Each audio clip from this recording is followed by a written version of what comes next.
मंडळी, व्हिडिओ बनवण्याचा मुद्दा असा आहे की जयपूरमधली घटना आहे बघा. मुलीनंच आईची सुपारी दिली.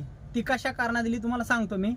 की ह्याच्या पहिलं त्यांचे वडील वारले होते आणि त्या वडिलाला होती सरकारी नोकरी आणि मुलीची अपेक्षा होती की बाबा ती सरकारी नोकरी मला भेटावी, पण तसं नाही झालं.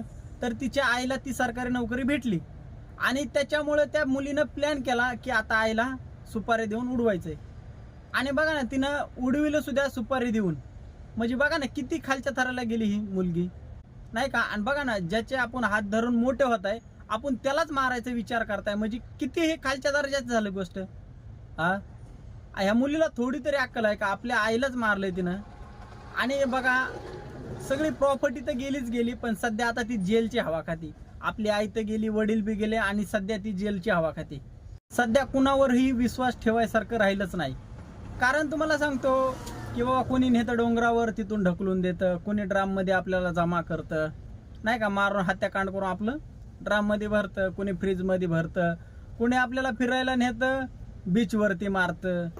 सध्याच्या काळात बघा, लग्न करणं हे मोठी प्रश्न झालाय आणि कुणावर विश्वास ठेवावा हा सुद्धा मोठा प्रश्न उभा राहिलाय. आणि बघा, आपल्या जेवढे जवळचे असतील तेवढाच आपला गळा कापते विश्वासाने, नाही का. आणि तुम्हाला काय वाटतं या मुलीबद्दल कमेंट करून नक्की कळवा. भेटूया नेक्स्ट व्हिडिओमध्ये. जय महाराष्ट्र.